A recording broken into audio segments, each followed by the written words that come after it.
하나님 아버지, 오늘도 새날 허락하시니 감사합니다.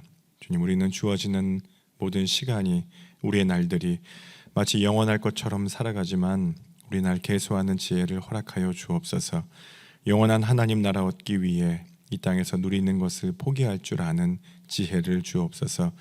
부활주일 지나 기쁨의 50일을 지킵니다. 주님, 세상에 주는 기쁨도 많지만 주님이 주시는 기쁨, 또 주님과 함께하는 기쁨만이 참되고 영원하다는 것을 깨닫게 하여 주옵소서. 내 뜻 같지 않은 상황과 환경에도 아멘하고 주님 따를 줄 아는 믿음 주시고, 하늘 보자 버리시고 낳고 낳아준 이 땅으로 오신 예수님처럼 그런 겸손함으로 우리의 모든 것들 내려놓는 그런 마음으로 오늘을 살아가도록 성령님 함께하여 주옵소서. 오늘도 삶의 자리에서 기도합니다. 가정마다 평안하고 주님 주시는 기쁨과 감사로 평강이 넘치는 작은 천국 될 수 있도록 인도하여 주옵소서. 일터마다 형통회복 허락하셔서 잘되게 하시고 확장되게 하시고 또 성장할 수 있도록 성령님 인도하시며, 어려움 당치 않게 하시고 문제 앞에서 높은 벽을 만날 때에도 피할 길 내시며 나의 유익이 아닌 주님 영광과 이웃을 위해 쓰임받을 수 있도록 도와주옵소서. 환우들 위해 기도합니다. 건강의 연약함으로 기도하오니 병상에 있는 환우들, 오랜 통증으로 고통을 호소하는 교우들 치료의 손으로 고쳐주시고 싸매어 주옵소서. 자녀들 위해 기도합니다. 학업 중인 자녀들 지혜와 명철 주시고 건강하게 믿음 안에서 자라날 수 있도록 도와주옵소서. 취업과 결혼을 준비하는 청년들 길을 열어주시고, 삶의 길을 여시는 분은 오직 주님이심을 바라는 손과 또 믿음을 더하여 주옵소서. 젊은 부부들 태의 문도 열어주시고 오늘도 모든 성도들 삶의 자리마다 찾아가사 영으로 동행하여 주옵소서. 전쟁은 속히 멈추고 주님 이 땅에 주신 평화가 고통으로 신음하는 땅마다 임할 수 있도록 성령님 오늘도 인도하여 주옵소서. 이 모든 말씀 예수님 이름으로 기도합니다. 아멘. 오늘 아침 우리에게 주시는 말씀은 창세기 23장 1절에서 20절 말씀입니다. 창세기 23장 1절에서 20절 말씀입니다. 한 절씩 교독하겠습니다.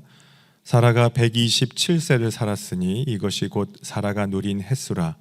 사라가 가나안 땅 헤브론 곧 기럇 아르바에서 죽음에 아브라함이 들어가서 사라를 위하여 슬퍼하며 애통하다가 그 시신 앞에서 일어나 나가서 헷족속에게 말하여 이르되, 나는 당신들 중에 나그네요 거류하는 자이니 당신들 중에서 내게 매장할 소유지를 주어 내가 나의 죽은 자를 내 앞에서 내어다가 장사하게 하시오. 헷족속이 아브라함에게 대답하여 이르되, 내 주여 들으소서. 당신은 우리 가운데 있는 하나님이 세우신 지도자이시니 우리 묘실 중에서 좋은 것을 택하여 당신의 죽은 자를 장사하소서. 우리 중에서 자기 묘실에 당신의 죽은 자 장사함을 금할 자가 없으리이다. 아브라함이 일어나 그 땅 주민 헷족속을 향하여 몸을 굽히고 그들에게 말하여 이르되, 나로 나의 죽은 자를 내 앞에서 내어다가 장사하게 하는 일이 당신들의 뜻일진데 내 말을 듣고 나를 위하여 소알의 아들 에브론에게 구하여 그가 그의 밭머리에 있는 그의 막벨라 굴을 내게 주도록 하되 충분한 대가를 받고 그 굴을 내게 주어 당신들 중에서 매장할 소유지가 되게 하기를 원하노라 하매, 에브론이 헷족속 중에 앉아 있더니 그가 헷족속 곧 성문에 들어온 모든 자가 듣는 데서 아브라함에게 대답하여 이르되, 내 주여 그리 마시고 내 말을 들으소서. 내가 그 밭을 당신에게 드리고 그 속의 굴도 내가 당신에게 드리되 내가 내 동족 앞에서 당신에게 드리오니 당신의 죽은 자를 장사하소서. 아브라함이 이에 그 땅의 백성 앞에서 몸을 굽히고 그 땅의 백성이 듣는 데서 에브론에게 말하여 이르되, 당신이 합당히 여기면 청하건대 내 말을 들으소서. 내가 그 밭 값을 당신에게 주리니 당신은 내게서 받으시오. 내가 나의 죽은 자를 거기 장사하겠노라. 내 주여 내 말을 들으소서. 땅값은 은 400세겔이나 그것이 나와 당신 사이에 무슨 문제가 되리이까. 당신의 죽은 자를 장사하소서. 아브라함이 에브론의 말을 따라 에브론이 헷족속에 듣는 데서 말한 대로 상인이 통용하는 은 400세겔을 달아 에브론에게 주었더니 마므레 앞 막벨라에 있는 에브론의 밭 곧 그 밭과 거기에 속한 굴과 그 밭과 그 주위에 들린 모든 나무가 모든 헷 족속이 보는 데서 아브라함의 소유로 확정된지라. 그 후에 아브라함이 그 아내 사라를 가나안 땅 마므레 앞 막벨라 밭굴에 장사하였더라. 마므레는 곧 헤브론이라. 이와 같이 그 밭과 거기에 속한 굴이 헷 족속으로부터 아브라함이 매장할 소유지로 확정되었더라. 아멘. 성경에는 많은 이들이 등장합니다. 그들의 인생, 태어남, 죽음에 대해 기록되어 있습니다. 많은 사람들의 죽음에 대해서 기록되어 있는데 오늘 본문은 열국의 어미죠. 사라의 죽음을 기록하고 있습니다. 1절 말씀 볼까요? 사라가 127세를 살았으니 이것이 곧 사라가 누린 햇수라. 사라의 나이가 127세로 이제 역사의 무대 밖으로 조용히 퇴장합니다. 사라는 아브라함을 따라 하란 땅을 떠납니다. 나그네 인생을 산 지가 62년이 되었습니다. 그리고 약속의 자녀 이삭을 낳은 지 37년이 되었을 때 남편보다 38년 먼저 세상을 떠나 영원한 하나님 나라로 들어가게 됩니다. 사라의 죽음을 통해 우리는 누군가를 떠나보낼 때 또 사라의 죽음이 주는 의미에 대해 오늘 본문을 통해 은혜를 나누게 됩니다. 2절 말씀에 이렇게 기록합니다. 사라가 가나안 땅 헤브론 곧 기럇 아르바에서 죽음에 아브라함이 들어가서 사라를 위하여 슬퍼하며 애통하다가. 성경 창세기를 읽다 보면 아브라함은 감정을 거의 드러내지 않습니다. 100살에 낳은 아들 이삭을 번제로 드리라 이렇게 하나님 말씀하실 때도 그가 분노했다, 슬퍼했다, 고심했다 이런 표현도 어디에도 기록이 되어 있지 않습니다. 그냥 아침 일찍 일어나 짐을 꾸려 모리아 산으로 갔다 이렇게 기록하고 있죠. 마치 아브라함은 자기 감정에 대해 침묵하는 것처럼 보입니다. 그런데 아내 사라가 죽었을 때 아브라함은 2절에 보면 슬퍼하며 애통했다 이렇게 기록하고 있습니다. 이건 조금 눈물 흘렸다 하는 정도가 아니고 주체할 수 없는 슬픔으로 통곡했다는 그런 뜻입니다. 사랑하는 이의 죽음 앞에서 믿음의 사람 아브라함은 천국이 있으니까 슬퍼하지 마, 울지 마 그렇게 자기를 억압하지 않았다는 겁니다. 슬픔에 대해 충분히 울었습니다. 아내 사라의 죽음에 애도했습니다. 여러분 우리 삶의 여정은 유한합니다. 우리는 이 땅에 와서 살다가 순서는 다르지만 우리 모두는 죽음이라는 문 앞에 서야 합니다. 누구에게도 예외는 없습니다. 인간에게 죽음은 가장 큰 두려움이죠. 그래서 죽음이라고 하면 그냥 끝입니다. 끝이다. 모든 것이 끝난다. 이렇게 생각을 합니다. 그래서 인간에게 죽음은 가장 큰 두려움입니다. 더 이상 표현할 다른 말이 없습니다. 끝이고 그리고 두렵다 하는 그런 표현이 생각이 납니다.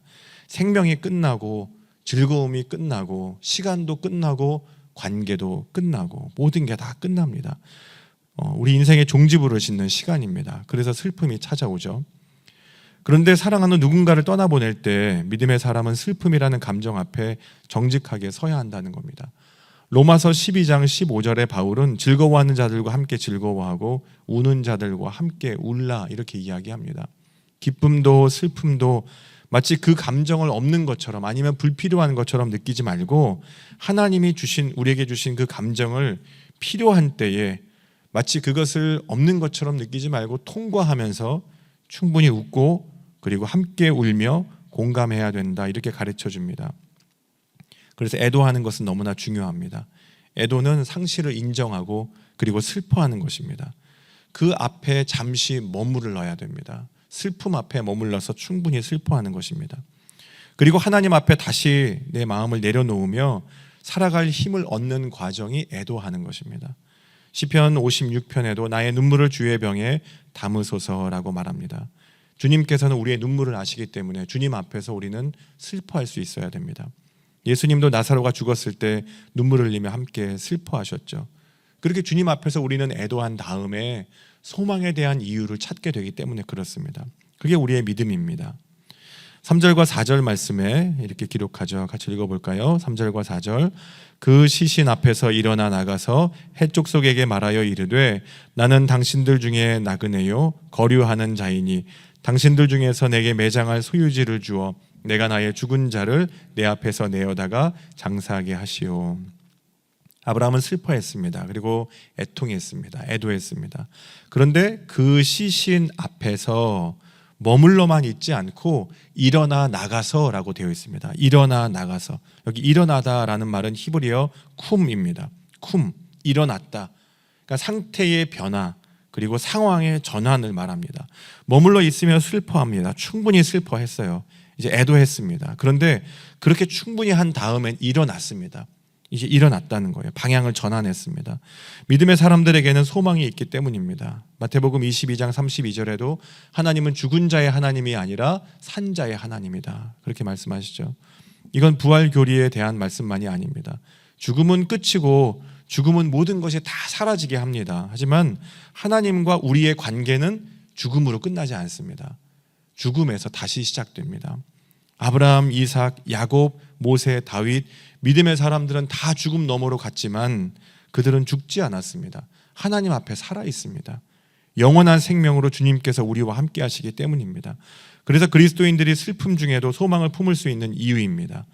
죽음 앞에 서면 이 땅의 모든 것들이 사라지고 죽음은 단절이고 죽음은 슬픔이고 죽음은 상실이지만 그리스도인들에게 죽음은 주님께로 가는 연결이고 또 완성이기 때문에 그렇습니다.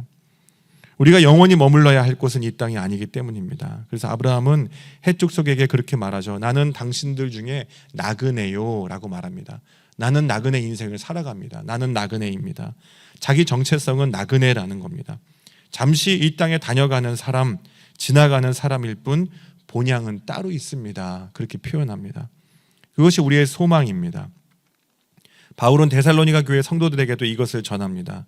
데살로니가 전서 4장 13절에 형제들아 자는 자들에 관하여는 너희가 알지 못함을 우리가 원하지 아니하노니 이는 소망 없는 다른 이와 같이 슬퍼하지 않게 하려 함이라. 여기서 바울은 이미 사람들이 죽음 앞에서 슬퍼한다는 걸 전제합니다. 그런데 이와 같이 슬퍼하지 말래요. 왜냐하면 우리는 하늘 소망이 있는 사람들이기 때문에 그렇습니다. 슬퍼하지 말라. 왜냐하면 하늘 소망이 있기 때문에 예수께서 죽으셨다가 다시 살아나신 것처럼 주 안에서 잠든 자들도 하나님이 그와 함께 우리를 데리러 오시기 때문이다. 그렇게 바울은 말합니다. 그리고 이어서 6절에 이렇게 기록되어 있습니다. 내 주여 들으소서. 당신은 우리 가운데 있는 하나님이 세우신 지도자이시니 우리 묘실 중에서 좋은 것을 택하여 당신의 죽은 자를 장사하소서. 우리 주에게 자기 묘실에 당신의 죽은 자 장사함을 금할 자가 없으리이다. 아브라함이 헷족속에게 사라의 매장지 매매 요청을 하게 됩니다. 그때 헷족속이 아브라함에게 하는 말입니다. 그들이 내 주여라고 말합니다. 내 주여. 그리고 11절에도 에브론을 아브라함에게 거저 주겠다고 말합니다. 아브라함에게 그 땅을 그냥 주겠대요. 지금 사라를 떠나보내는 마지막 순간에 이들에게 아브라함의 삶이 평가받고 있습니다. 아브라함은 여기서 권력을 가진 사람도 아니었어요. 토지를 소유한 사람도 아닙니다. 도시를 세운 사람도 아닙니다. 그저 하나님께서 명령하신 대로 부르심을 따라 지나가는 나그네입니다. 그냥 하늘 나그네입니다. 그런데 이들이 아브라함을 보며 당신은 하나님이 세우신 지도자입니다. 이렇게 평가를 합니다. 여러분, 삶의 마지막 순간 세상이 그 사람의 삶을 평가하는 자리입니다. 우리 삶을 정리할 때 세상으로부터, 사람들로부터 평가받는 순간입니다. 그가 남긴 말이 아니라 그가 남긴 삶이 사람들에게 기억됩니다. 아브라함은 본토 친척 아비집을 떠나 거부가 되었습니다. 그런데 사람들은 그의 모습을 보고 시기하고 질투한 것이 아니라 오히려 아브라함을 존경했습니다.